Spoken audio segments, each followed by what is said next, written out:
The morning sun rose over New Haven Colony, like it had for the past 20 years since humans first settled this frontier world. Danny Barrett stood at the front of his classroom watching 8 children file through the door with their lunch bags and bright smiles. "Good morning, Mr. Barrett," Katie Sullivan said as she bounced to her seat. The 8-year-old girl had blonde pigtails and wore a dress her mother had sewn from earth fabric. "Good morning, Katie," Danny replied with the warm smile that made every child in the colony feel safe. "Did you finish your reading about elephants?" Katie nodded eagerly while her older brother Jake rolled his eyes. At 11 years old, Jake thought he was too grown up for animal stories. But Danny had caught him reading ahead in the textbook more than once. The other 6 children settled into their seats. Lisa Martin and her twin brother Paul, both 9 years old. 10-year-old Amy Wells. 7-year-old Chris Hughes. And the youngest students, 6-year-old twins Benny and Sophie Clark. The one-room schoolhouse served all the colony children, whose parents worked the farms that fed New Haven's population of 43. So as Danny began the day's lessons, with math problems written on the old-style chalkboard. He could have used a holographic display, but he preferred the simple tools. There was something honest about chalk dust and wooden desks that reminded him why he had left his old life behind. Now, if a farmer plants 12 rows of corn, Danny explained, and each row has 15 stalks, how many stalks total does he have? Hands shot up. Danny called on Amy, who proudly announced 180. The other children clapped as Danny marked a gold star next to her name on the progress chart. Through the window, Danny could see the edge of the forest that surrounded their settlement. New Haven sat in a cleared valley, with farms spreading out in neat rectangles around the central buildings. The schoolhouse, the administrative center, the medical clinic, and 20 family homes made up the entire colony. It was peaceful, quiet, exactly what Danny had wanted when he left the Colonial Marines 5 years ago. "Mr. Barrett, can you tell us another Earth story?" Katie asked during their mid-morning break. "Please?" Danny smiled and gathered the children around. "Have I told you about wolves yet?" The children shook their heads, eyes wide with interest. "Wolves are predators from Earth," Danny began, using simple words the younger ones could understand. "They hunt in packs, working together to bring down animals much bigger than themselves. But here's the interesting part. Thousands of years ago, humans and wolves made a deal. The wolves would help humans hunt, and humans would share food and warmth. Over time, those wolves became dogs, man's best friend." "Did you have a dog, Mr. Barrett?" Benny asked. Danny's smile dimmed slightly. "I did. Once. A good dog named Scout. He saved my life more than—" He stopped himself. "He was a very good friend."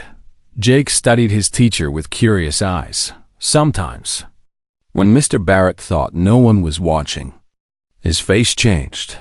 The gentle teacher disappeared for just a moment, replaced by someone harder, someone who had seen things that left shadows in his eyes. The comm unit on Danny's desk beeped. Greg Phillips's voice crackled through. "Danny, you there?" Danny walked to the desk and pressed the button. "I'm here, Greg. What do you need?" "Just checking in," the colony administrator said. "We've had some weird sensor readings near the perimeter. Probably just wildlife. But I wanted to make sure you keep the kids inside today. No recess in the forest." "Understood," Danny replied, his voice suddenly more alert. "Anything else I should know?" "Comm relay's been acting funny too," Greg admitted. "Can't reach the next settlement over. Could be solar interference. I'll let you know if anything develops." The connection ended. Danny stood very still for a moment, his hand resting on the comm unit. His instincts, honed by years of combat, whispered warnings. Sensor anomalies and communication failures rarely meant nothing. "Is everything okay, Mr. Barrett?" Katie asked, Worry creasing her small face, Danny turned and gave her his warmest smile. "Everything's fine, sweetheart. Just some technical issues. Now, who wants to learn about the Amazon rainforest?" The children cheered, and Danny pushed his concerns aside. He spent the afternoon teaching them about Earth's incredible biodiversity. About rivers so big they seemed like oceans. About trees so tall they touched the clouds. The children absorbed every word, imagining a world they had never seen. At 3 o'clock, Danny dismissed class. Usually, the children walked home in small groups. But today, he insisted they wait for their parents. Lisa and Paul's father came first, then Amy's mother, then Chris's parents. The Clark twins left with their older sister. That left Katie and Jake waiting in the classroom. Their parents worked the furthest farm, a 30-minute drive from the settlement. They should have been here by now. Danny stepped outside, scanning the horizon. The afternoon sun cast long shadows across the empty streets. Too empty, usually. At this hour, colonists moved between buildings, tending to their work. Today, the settlement felt abandoned. "Mr. Barrett," Jake called from the doorway. "Look." Danny followed the boy's pointing finger in the sky. Descending through the clouds was a ship, not human design. The hull was dark and sleek, shaped like a predatory bird, with weapons pods visible along its wings. Every nerve in Danny's body screamed danger. "Inside now," he commanded, his voice sharp enough to make both children jump. They had never heard their teacher sound like that. "Lesman shelter, move." "But our parents," Katie started. "Go," Danny ordered. "I'll find them. Hide in the shelter, and don't come out until I come for you. Promise me." Tears filled Katie's eyes. But Jake grabbed his sister's hand and pulled her toward the stairs leading to the school's emergency bunker.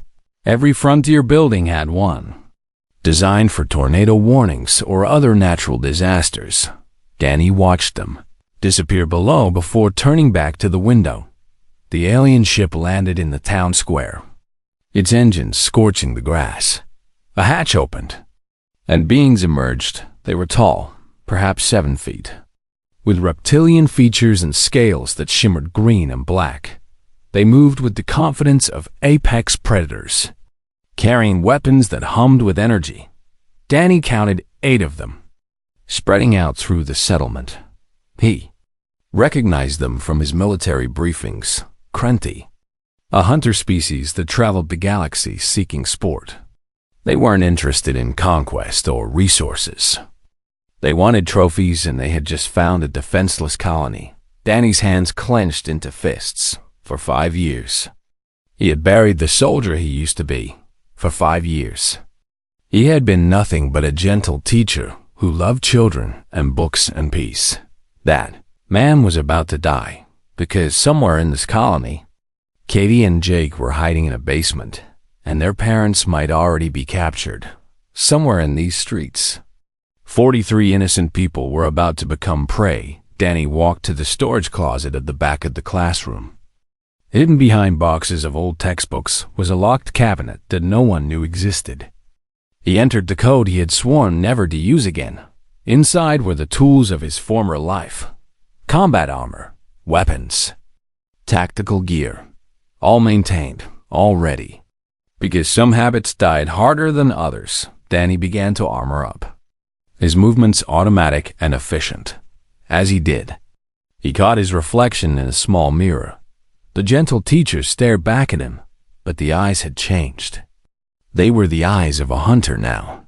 The eyes of something far more dangerous than the Krenti could possibly imagine. New Haven was about to learn what Earth really meant by the phrase, dangerous prey. Zrathker stepped off the landing ramp and breathed in the scent of his new hunting ground. This was his 47th hunt across 12 worlds, and he had never lost a trophy. The Krenti hunter stood 7 feet tall with scales that had earned him the title Shadowblade among his people. Spread out, he commanded his 7 companions in their clicking, hissing language. Secure the settlement. I want the prey gathered in the central square within 10 minutes. His lieutenant, Thraxus, moved with predatory grace toward the largest building. According to their scans, this colony held only 43 humans, a small hunting party. Perfect for an afternoon sport. The Krenti database listed humans as Class 3 prey species. Low threat, moderate intelligence, physically weak. Earth was rated as a low-gravity world with minimal predators. The species had only recently achieved space travel and had no significant military victories on record. In other words, perfect targets. Zrathkur watched colonists emerge from their homes with weapons raised. Primitive projectile guns. Energy pistols designed for wildlife. The humans actually thought they could fight how. Amusing Greg Phillips stood in front of the administrative building with a hunting rifle pointed at the nearest Krenti. His hands shook, but his voice held steady. This is a peaceful colony. We're protected under the Frontier Settlement Act. You have no right. Thraxus moved faster than human eyes could follow. One moment Greg held his weapon. The next he was on the ground, his rifle crushed into scrap metal. The Krenti hadn't even drawn a weapon. Rights? Zrathkur laughed, the sound like rocks grinding together. We are Krenti. We take what we want. Hunt what we choose. Your laws mean nothing in the wild spaces between stars. More colonists gathered, herded by Krenti hunters with weapons that crackled with barely restrained energy. Men and women of all ages. Farmers and technicians and medical staff. All terrified as they realized their world had just become a hunting preserve. Please, a woman named Carol Martin begged, tears streaming down her face. Please don't hurt the children. Children? Zrathkur's eyes gleamed. Where are your young? The colonists exchanged glances, but no one spoke. Zrathkur admired that. Actually, prey species often protected their offspring with surprising courage. It made breaking them so much more satisfying. Search every building, Zrathkur ordered. Find the young ones. They will motivate the adults to run properly. His hunters moved through the settlement, smashing doors and scanning structures. They found homes and workshops, storage facilities and gardens. But no children. The humans had hidden them well. Thraxus returned from the schoolhouse, shaking his head. Empty, he reported, but recently occupied. There's a basement shelter, sealed from the inside.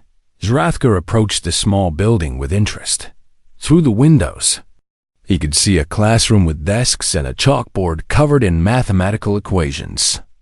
How primitive, how quaint. Break the seal, he commanded. Wait. A voice called from across the square. Danny Barrett walked out from behind the administrative building. He wore simple clothes, a teacher's casual attire, and carried no visible weapons. His hands were raised in a gesture of peace. I'm the teacher, Danny said, his voice calm and measured. The children are under my protection. I'll make you a deal. Zrathkur studied the human male with interest. Average height for the species. Lean build, brown hair graying at the temples. Nothing impressive about his appearance, but there was something in his eyes that didn't match his gentle demeanor. Humans don't negotiate with Krenti, Zrathkur replied. Humans run, and we hunt. That is the natural order. Danny stepped closer, ignoring the energy weapons trained on him. I know what you are. Krenti hunters. Looking for sport. You want prey that runs, that fights. That makes the hunt interesting. True, Zrathkur admitted, though I doubt you soft colony farmers will provide much challenge. Then hunt me first, Danny said simply. Give me a head start. Let me reach the forest. If you catch me, you can have the rest of the colony. If I survive until nightfall, you leave everyone alone. The Krenti hunters clicked and hissed with amusement. Thraxus laughed outright. One human thinks he can evade 8 Krenti hunters? Your species' arrogance amazes me. But Zrathkur held up a claw for silence. There was something about this human that intrigued him. The way he stood, the way he moved. suggested more than a simple schoolteacher. And Zrathker had survived 47 hunts by trusting his instincts. "You were military," Zrathker observed. "I can smell old violence on you." Danny's expression never changed. "I was a lot of things. Now I'm a teacher who wants his students to live. Do we have a deal?" Zrathker considered, by Krenthi tradition, a prey animal could offer itself to protect the herd. It was considered honorable, and denying such an offer brought shame. Besides, hunting a trained human soldier, even a former one, would be more entertaining than chasing terrified farmers. Agreed. Zrathker declared, "You have 10 minutes to reach the forest. We will pursue with 4 hunters. If you survive until sunset, we depart and leave your colony untouched. If we catch you before then, your people become our trophies. Choose your starting direction." Danny pointed toward the eastern forest, where the trees grew thick and shadows ran deep. "There, then run." "Little human," Zrathker said, showing all his teeth. "Run fast. Run far. It won't save you." Danny turned to Greg Phillips, who still knelt on the ground with his crushed rifle beside him. "Take care of them, Greg, no matter what happens." Then Danny ran. He moved fast for a human, sprinting across the open ground toward the tree line. The colonists watched in horror and grief as their teacher disappeared into the forest. Likely to his death, Zrathker counted slowly, enjoying the anticipation. Around him, his hunters checked their weapons and tracking equipment.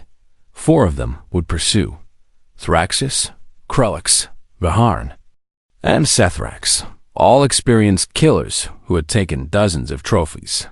"Time," Zrathker announced. "Begin the hunt." The 4 hunters moved as one, flowing across the ground like liquid shadow. They reached the forest in seconds. Scanners already locked on the human's heat signature. "He's running east," Thraxis reported through the comm. "Moving fast but leaving an obvious trail. This will be over in minutes." Zrathker settled down to wait, keeping the remaining colonists covered with weapons. He could hear their quiet crying, their whispered prayers. Soon they would learn that hope was just another form of suffering. Through his helmet display, Zrathker watched his hunter's progress. The human had covered impressive distance, but was slowing now, his inferior endurance failing. The Krenthi were closing in, forming a net that would drive the prey toward Thraxis for the kill. "I have him," Viharn reported, following his trail to a creek bed. "He's trying to hide his scent in the water." Predictable. Minutes passed. Zrathker frowned as the pursuit continued longer than expected. The human was proving more elusive than anticipated, using terrain to his advantage. Then Viharn's comm went silent. "Viharn, report." Zrathker commanded nothing. "Thraxis, what's Viharn's status?" "Lost contact," Thraxis replied, his voice uncertain. "His signal just disappeared from my scanner. Could be equipment malfunction." The scream that came through the comm was brief and wet and very final. "Viharn is down," Krelix shouted. "I found his body. His throat was cut and his weapon is missing." Zrathker stood up slowly. That wasn't possible. Humans were prey species. They ran from hunters. They didn't ambush them. They certainly didn't kill Krenthi warriors in hand-to-hand combat. "Regroup," Zrathker ordered. "All hunters converge on Krelix's position. This human is more dangerous than—" Krelix's signal vanished. Then Sethrax started screaming in the settlement square. The colonists heard the sounds coming from the forest, not human screams. Something else dying in the shadows, and they began to wonder if maybe, just maybe, they had underestimated their quiet teacher in the forest. Danny moved like smoke between the trees, a weapon in each hand, his gentle smile replaced by something cold and merciless. The beast had awakened, and it was hungry. Thraxis crouched beside Krelix's body and tried to understand what he was seeing. The Krenthi warrior had been dragged 15 feet from where he fell, his neck broken with precision, But what disturbed Thraxus most was the efficiency of the kill. No wasted movement. No unnecessary damage. Just cold, calculated death. This doesn't match the database profile, Sethrax whispered, his weapon sweeping the surrounding forest. Humans don't hunt like this. Clearly they do. Thraxus snapped. He activated his scanner, searching for the human's heat signature. Nothing. The prey had disappeared completely. As if the forest had swallowed him, a branch cracked behind them. Both Krenthi spun. Energy weapons blazing. Trees exploded into splinters. Bushes disintegrated. When the firing stopped, they found nothing but scorched earth and smoke. Clever, Thraxus admitted grudgingly. He threw something to make us waste ammunition. Then Danny dropped from the canopy above. He landed on Sethrax's shoulders, driving a stolen Krenthi blade through the gap in the hunter's armor. The alien's scream died as Danny twisted the weapon and rolled away, already moving before Thraxus could fire. Thraxus roared and charged, forgetting his training in his rage. He was faster than any human, stronger, armed with superior technology. None of it mattered. Danny used the forest like a weapon. He ducked behind trees that absorbed Thraxus's energy blasts, circled through brush too thick for the larger alien to follow. Every time Thraxus thought he had a shot, the human disappeared. Stand and fight, Thraxus demanded in broken human language. Face me like a warrior. Danny's voice came from everywhere and nowhere. I'm not a warrior anymore. I'm something worse. Thraxus spun, scanning desperately. His heat tracker showed the human signature 5 meters to his left. He fired, shredding vegetation. The trap sprung. What Thraxus had seen on his scanner was a heat source Danny had left behind, probably stolen from Krenthi equipment. The real attack came from behind. A salvaged energy pistol firing point, blank into the back of Thraxus's knee joint. The Krenthi lieutenant crashed to the ground, his leg useless. Before he could recover, Danny was on him, moving with a speed that seemed impossible for his species. Wait, Thraxus gasped. You said you were a teacher. I am, Danny replied, his voice cold. But before that, I was a colonial marine, jungle warfare specialist, trained on Earth's Amazon, fought on 7 death worlds. I came here to forget that life. He pressed the stolen blade against Thraxus' throat. You made me remember. You can't win, Thraxus insisted. Zrathker still has 3 hunters at the colony. He'll kill everyone when you don't return.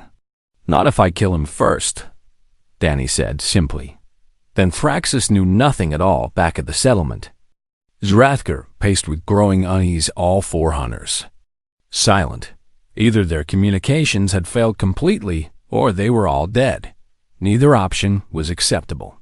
Prepare to move out, he commanded his remaining 3 warriors. We're going into the forest. What about the colonists? One hunter asked. Leave them, Zrathker decided. If they run, we hunt them later.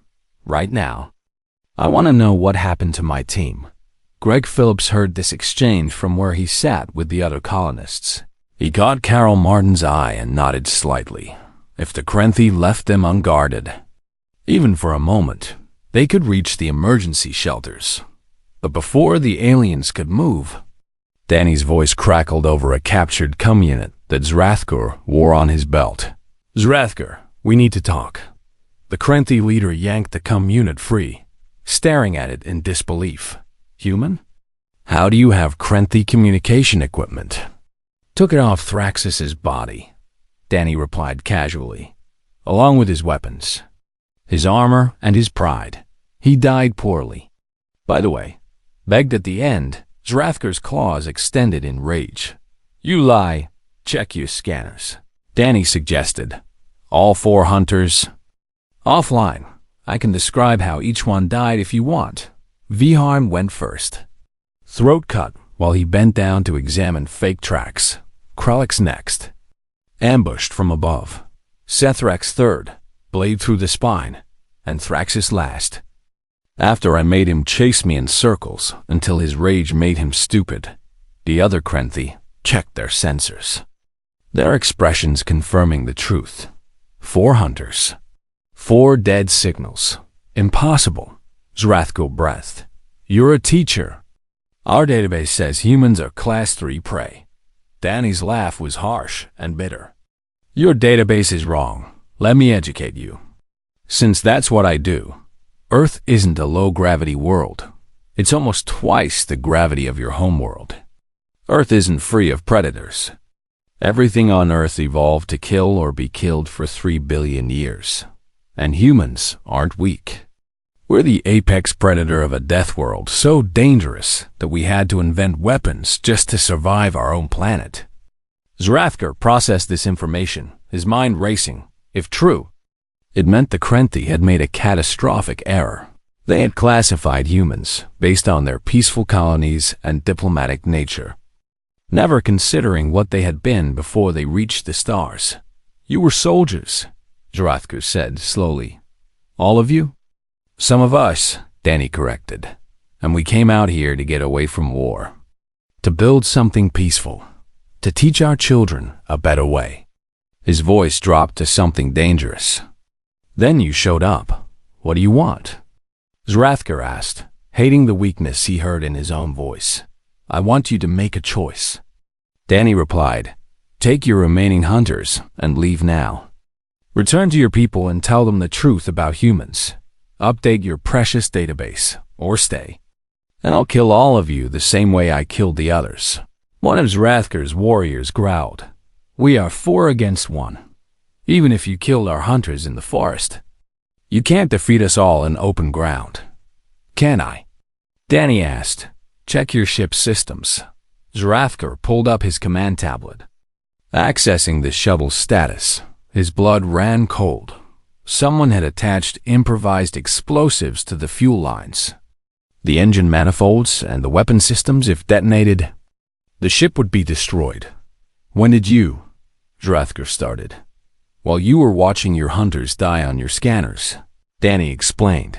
I circled around through the forest, placed the charges, and got back out before you noticed. Your ship is dead. Zrathker, you have no escape, and night is falling.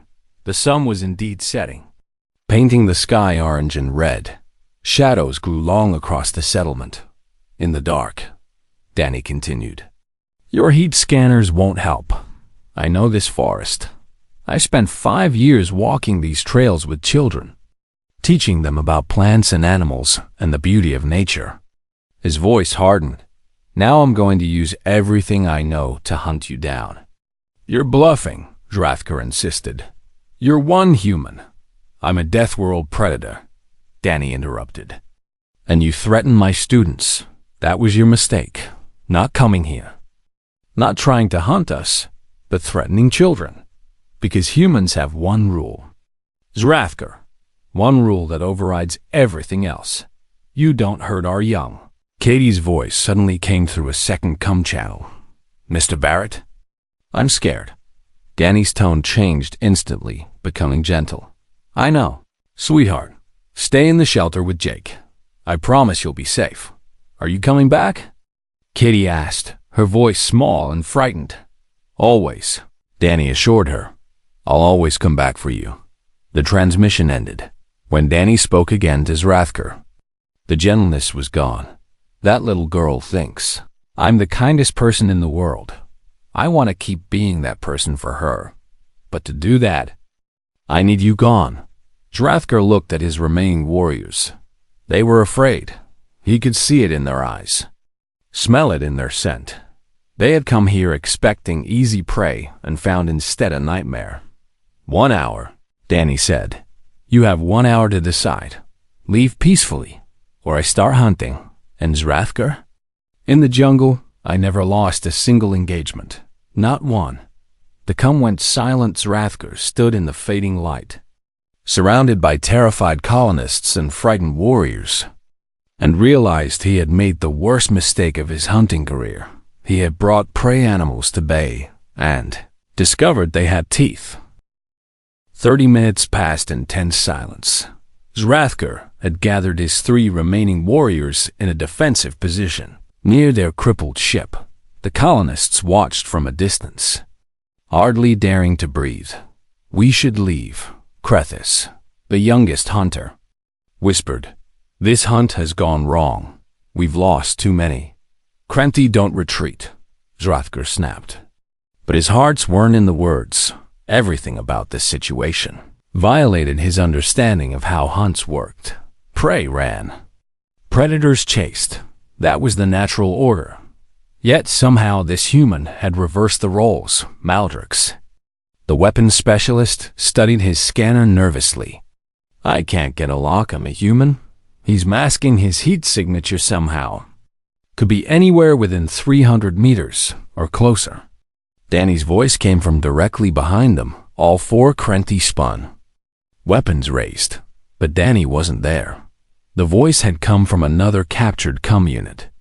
"Hidden in the grass. Clever human," Zrathker admitted, trying to keep his voice steady. "Using our own technology against us, but tricks won't save you." "Don't need tricks," Danny replied. "Just patience, and I have all might." Krethis fired at Shadows, his nerves breaking. "Show yourself." "Coward. I'm not the one hiding behind hostages," Danny pointed out. The colonists had been herded into a tight group, surrounded by Krenti weapons. "You're using unarmed farmers as shields, and you call me a coward?" Zrathker's tail lashed in frustration. The human was right. This wasn't hunting, it was cowering. But what choice did he have? Without the ship, they were stranded, and the human clearly knew how to use that advantage. "Your hour is almost up," Danny announced. "Time to choose, Zrathker. Peace or death." Before Zrathker could respond, Maldrix made a decision. The weapons specialist grabbed Katie's mother, Ellen Sullivan, and dragged her forward. "Enough games. Human, show yourself or I kill this one." "Don't," Danny warned, his voice dropping to something cold and final. "Don't do that." "Why?" Maldrix taunted, pressing an energy blade against Ellen's throat. "What will you do? You're just one soft teacher against 4 Krenti warriors. You got lucky in the forest. But here in the open, you're nothing." The shot came from the darkness. Maldrix staggered, a smoking hole through his shoulder where his armor had been penetrated. The stolen Krenti weapon clattered from his grip as he collapsed. "That was your warning," Danny called out. "Next one won't miss the vital organs." Zrathker pulled Ellen away from the wounded Maldrix, pushing her toward the other colonists. "How did you get that angle?" "We're surrounded by open ground. I've been in position for 20 minutes, Danny explained, waiting to see what you'd do, hoping you'd make the right choice. There was genuine sadness in his voice. "Guess not. Another shot?" This time, taking Krethis in the leg. The young hunter went down screaming. "Stop!" Zrathker shouted. "Stop this! Why should I?" Danny asked. "You came to hunt us, to kill us for sport, to take our children as trophies. Why should I show you mercy?" "Because you're better than this," Zrathker said desperately. "You said you were a teacher now, that you wanted peace. Killing us makes you no different than us." Silence fell. For a long moment, nothing happened. Then Danny stepped out of the shadows. He emerged from behind the medical building, rifle in hand, wearing a patchwork of stolen Krenti armor over his teaching clothes. His face was streaked with dirt and blood, his eyes hard. But when he spoke, his voice was tired. "You're right," Danny admitted. "I don't want to be a killer anymore. I came here to escape that life, to be someone who builds instead of destroys." He gestured at the colonists. "These people are my family now. Katie and Jake and all the others. They're my responsibility." He walked closer, weapons still raised but not aimed. "So here's what's going to happen. You're going to gather your wounded, fix your ship enough to fly, and leave. You're going to return to your people and tell them the truth. Humans are not prey. We're not weak. We're not easy targets. We're a death world species that chose peace. but we can choose violence just as easily. And if we refuse? Zrathker asked. Then I kill you all. Danny said simply, I don't want to. It'll give me nightmares. Wake me up screaming. Make me hate myself. But I'll do it anyway, because protecting these people matters more than protecting my conscience. Zrathker studied the human carefully. He saw exhaustion in Danny's eyes. Grief even, but also absolute determination. This wasn't a bluff. The human would follow through. You said you were a jungle warfare specialist, Zrathker recalled. What was your rank? Captain, Danny replied. Commanded a platoon on 3 Death World campaigns. Survived situations where 90% of my unit died. Got medals and commendations and nightmares. He laughed bitterly. And then I quit. Came out here to teach children their numbers and letters. To never touch a weapon again. Yet here you are, Zrathker observed. Here I am, Danny agreed. Because you gave me no choice. Behind them. Katie's voice called out, Mr. Barrett? Both Danny and Zrathker turned. Katie and Jake had emerged from the schoolhouse basement. Apparently unable to stay hidden any longer, the little girl ran toward her teacher, tears streaming down her face. Katie. No, Danny started, but Zrathker moved faster, his claws wrapped around the child, lifting her off the ground. Energy blade pressed against her small throat. Time stopped. Danny's weapon came up, aimed directly at Zrathker's head. The Krenthi leader held Katie in front of him like a shield. Knowing the human couldn't risk the shot, now we negotiate for real, Zrathker said, but he made a critical mistake. He looked into Danny's eyes and saw not fear or hesitation. He saw calculation. The human was measuring angles, assessing risks, preparing to take a shot that might kill them both. Danny would sacrifice everything, even Katie's safety. If it meant stopping the Krenthi, that kind of ruthless dedication terrified Zrathker more than anything else this day. Wait, the Krenthi leader said quickly. Wait, I'm lowering the blade. He did exactly that. Setting Katie gently on the ground, the child ran to Danny, who caught her with one arm while keeping his weapon trained on Zrathker. Smart choice.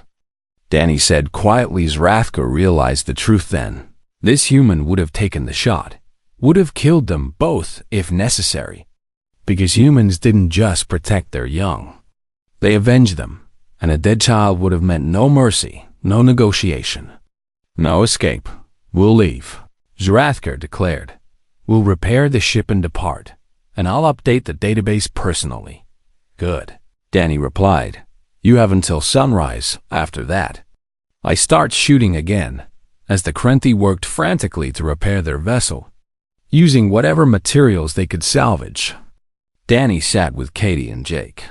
The little girl clung to him, still crying. I was so scared, Katie whispered.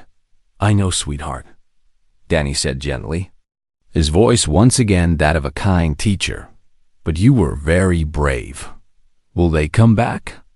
Jake asked. The boy was trying to be strong, but his voice shook. No, Danny assured him. They're going to tell everyone in the galaxy to leave us alone. Greg Phillips approached carefully. Danny, what you did today. Don't, Danny interrupted. Please don't. I did what I had to do, nothing more. You saved us all, Carol Martin said. Tears in her eyes, Danny just held Katie tighter and watched the Krenthi work. Tomorrow he would go back to being a teacher, but tonight he was still a soldier, and the galaxy would learn to fear that combination. Dawn broke over New Haven with colors that seemed brighter than before, as if the world itself was celebrating survival. Danny Barrett stood at the edge of the settlement, watching the Krenthi ship prepare for departure. Behind him, the colonists gathered in quiet groups, processing what had happened. Zrathker approached slowly, his movements careful and non-threatening. The once proud hunter looked diminished somehow, like he had aged years in a single night. Your ship is functional? Danny asked without looking at him. Barely, Zrathker admitted. We lost Maldrix during the night. His wounds were worse than we thought. He paused. That makes 5 dead warriors. 5 hunters lost to a single prey animal. I'm not prey, Danny corrected quietly. None of us are. That's the lesson you need to take home. Zrathker clicked his agreement. I understand now. We made assumptions based on incomplete data. Humans present themselves as peaceful. So we believed you were weak. We saw your small colonies and gentle ways. Never asking why a species would choose peace. Because we know what war costs. Danny explained. We fought each other for thousands of years, killed millions in conflicts over resources. Beliefs, territory. We got very, very good at violence. He finally turned to face the Krenti. Then we decided to be better. To build instead of destroy. To teach instead of conquer. But the capacity for violence remains, Zrathker observed. Always. Danny confirmed. We just choose not to use it, unless forced. The Krenti leader nodded slowly. I will share this truth with my people. The combat recordings from my hunter's final moments.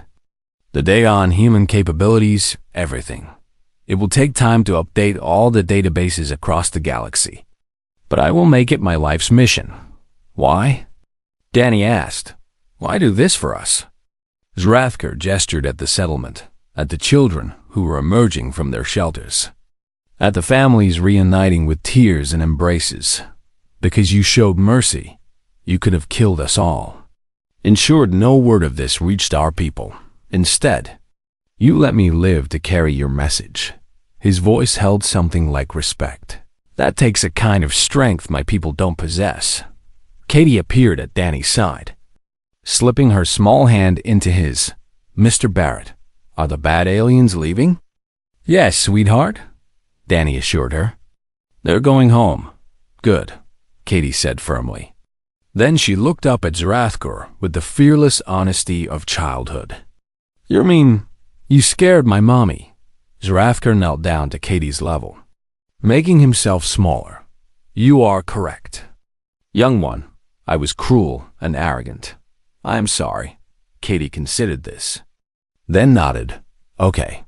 Mr. Barrett says everyone deserves a second chance. Your teacher is wise, Zrathker replied. He stood and addressed Danny one final time. What will you tell other humans about this encounter? Danny thought for a moment. The truth. That we were attacked by hunters who didn't understand what they were hunting. That we defended ourselves. That you learned and left peacefully. He paused. And that humanity won't be looking for revenge. You speak for your species? Zrathker asked, surprised. No, Danny admitted. But I know my people will be angry. We'll demand better protection for frontier colonies. We'll probably militarize our borders. But we won't come looking for your homeworld. We don't believe in punishing an entire species for the actions of a few. Zrathker's respect deepened. Then humans are not just strong, they are honorable. We try. Danny said simply. The Krenti ship lifted off an hour later, its damaged engines screaming as it clawed its way into the sky. The colonists watched it disappear beyond the clouds. Hardly believing they had survived, Greg Phillips approached Danny as the crowd began to disperse. The colonial fleet will be here in 3 days. I managed to get the cum relay working again. They're sending warships and investigators. Good, Danny replied. We'll need better defenses. Danny, about what happened. Greg hesitated. People are scared of you now. They saw what you can do. What you really are. Danny had known this was coming. I understand.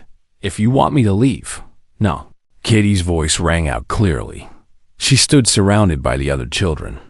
Jake, Lisa, Paul, Amy, Chris, Benny, and Sophie. Mr. Barrett stays. Other voices joined hers. Parents and farmers. Technicians and medical staff. One by one. The colonists spoke up. He saved our lives. Protected our children. He's our teacher. Carol Martin stepped forward. Danny, we're not afraid of you. We're grateful, yes. You're dangerous, But that danger is what kept us alive. She smiled through tears. You're still the gentle man who teaches our children. You're just also the soldier who protects them. Ellen Sullivan approached with her husband Tom. Katie and Jake told us everything. How you made them hide. How you went out alone. Tom extended his hand. Thank you for bringing our kids home. Danny shook the offered hand, feeling something tight in his chest loosen. I couldn't let anything happen to them. Any of them. Greg cleared his throat. Well then, I guess you're staying, though. I am recommending to the Colonial Administration that we get a proper defense force stationed here. Good idea, Danny agreed. And maybe update the threat assessment for frontier worlds. Already done. Greg assured him. I've sent a full report. Every human colony is being warned about potential hostile contact. The peaceful expansion era might be over. Danny looked at the children gathered around him. Their faces full of trust and affection. Maybe that's not such a bad thing. Peace is precious. But it needs protection. The days that followed brought changes to New Haven. Colonial warships arrived, establishing a permanent defense station in orbit. Marines set up a base near the settlement. Their presence a reminder that humanity was no longer content to be scattered and vulnerable. But in the schoolhouse, life returned to normal. Danny taught his lessons, explained mathematics and science, told stories about Earth's wonders. The children laughed and learned, gradually forgetting the terror of that terrible day. 3 months later, a transmission reached New Haven from deep space. It was addressed to Danny Barrett, marked as personal correspondence from the Krenti Hunting Council. Danny played it alone in his quarters. Zrathker's image appeared on the screen. Teacher Danny Barrett, I send this message to inform you that the Krenti database has been updated. Humans are now classified as Class 1 apex predators, with a strong recommendation against any hostile contact. He paused. The footage from my hunter's final moments has been shared throughout the hunting communities. You have become something of a legend. The teacher who killed 5 Krenti warriors to protect his students. Zrathker's expression shifted to something that might have been a smile. I have also shared the moment when the young one, Katie, told me everyone deserves a second chance. That too has spread across the stars. Humans are now known as both deadly and merciful, a rare and respected combination. The transmission ended with coordinates, a gift. Zrathker explained in the attached note, the location of a Krenti medical cache that could benefit New Haven's limited clinic. Danny sat in silence, processing this. His actions had changed how an entire species viewed humanity. One day of violence had rewritten databases across the galaxy. But had it been worth it? Katie's laughter floated through his window. She was playing with Jake and the other children, their voices full of joy and innocence. Yes, Danny decided it had been worth it. That evening, he stood before his class one final time before the weekend break. Today, we're going to talk about choices. Danny began. Every living thing makes choices. Animals choose where to hunt, where to build homes, how to protect their families. What about humans, Mr. Barrett? Amy asked. What choices do we make? Danny smiled. Humans choose who we want to be. We can be kind or cruel, gentle or violent, peaceful or warlike. He looked at each child in turn. The important thing is understanding that we have that choice and choosing wisely. Which do you choose? Jake asked quietly. Danny considered the question carefully. I'd choose to be your teacher, to show you the wonders of the universe, to help you learn and grow. He paused. But I also choose to protect you. Always? Katie raised her hand. So you choose to be both? Yes, Danny confirmed. Both gentle and strong. Both teacher and guardian. Because sometimes the best way to keep peace is to be ready for war.